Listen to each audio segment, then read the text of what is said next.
మీ జేబులో ఓ రూ. 1,00,000 ఉన్నాయని తెలిసింది నాకు. నాకొక డబ్బులు అవసరమైనయి. ఓ 50,000 ఇయ్యయ్య అంటే ఇస్తారా? ఏం కొవ్వెక్కిందంట లేకపోతే దౌర్జన్యం చేస్తున్నావా అంట.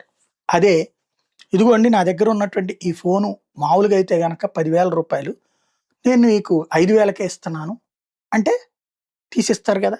లేదు ఈ ఫోను రూ. 1,00,000దని మీకు తెలుసు కదా! 50,000 ఇయ్యండి నాకు అంటే ఇస్తారు గదా!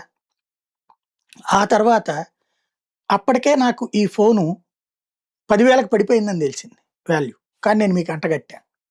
ఇక్కడ డబ్బులు సంపాదించుకున్నట్టు. ఇప్పుడు బంగారం విషయంలో అమెరికా చేస్తున్నది ఏంది అంటే, డాలర్లు పడిపోతున్నటువంటి వేళ అమెరికా తెలివిగా ఒక మాఫియాని సృష్టించింది. వాళ్ళు బంగారాన్ని కొనిబడేస్తారు. షేర్ మార్కెట్‌లో అప్పట్లో హర్షద్ మెహతా టైప్ అనమాట. బంగారం, వెండి విపరీతంగా కొనేస్తుంటారు. ఈ కొండాన్ని చూసిన తర్వాత అలాగే వాళ్ళ అనుబంధంగా ఉన్నటువంటి ఆహ్, ఈ బంగారపు విశ్లేషణ సంస్థలన్నీ కలిపేసి అదిగో రూ. 1,00,00,000కెళ్ళిపోతుంది.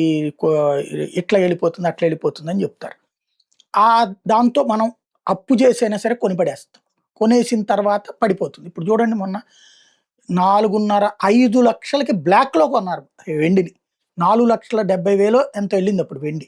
4,72,000 హైయెస్ట్ వెళ్తే 5,00,000కి వెళ్ళిపోబోతుందన్నప్పుడు ఎగబడి కొన్నారు.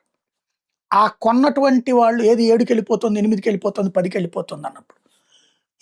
ఇప్పుడు ఒక్కసారిగా 2.5 అంటే నెలన్నర తిరిగేటప్పటికి 2.5 లక్షలు నష్టపోయారు గదా! ఒక్కొక్కళ్ళు. ఇలా ఇప్పుడు దాన్ని అమ్ముదామంటే 2.5కే కొనుక్కుంటారు. 4.5 లక్షలకైతే ఎవడు కొనడు గదా! నేను కొన్నాను సార్ అంతా అంటే.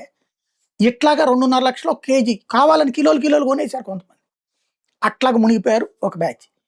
బంగారం అంతే. 1,78,00,000, 1,84,000 అనేటప్పటికి ఆ రేంజ్‌లో కొనేసారు. ఇప్పుడు 1,60,000 దగ్గరకొచ్చింది. ఇంకా ఇప్పుడు 1,00,000కి పడిపోతుందని చెప్తున్నారు. దీంతో అందరూ అమ్మకాలు బిగించేస్తే నిజంగానే డౌన్ అవుతుంది. అప్పుడు కొనుక్కుంటారు వాళ్ళు. ఇట్లాగా ఇప్పుడు వ్యాపారస్తులు రియల్ ఎస్టేట్‌లో డబ్బులు రాక, వాళ్ళ వ్యాపారాలు సక్రమంగా సాగక ఆహ్, పర్సనల్ లోనో లేకపోతే గనక బిజినెస్ లోన్ ఏదొస్తే అది తీసి కొన్నోళ్ళున్నారు. అట్లాగే అప్పులు తీసుకొచ్చి కొన్నోళ్ళున్నారు. ఓ నెల తిరిగితే పెరిగిపోద్దనేసేసి. ఇప్పుడు వాళ్ళందరూ నష్టపోయి విలవిల్లాడుతున్నారు.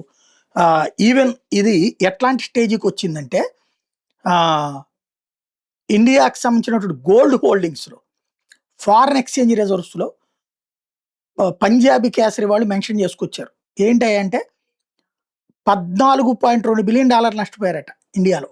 1.28 లక్షల కోట్లు. ఇట్లాగా భారతీయులు నష్టపోయారట.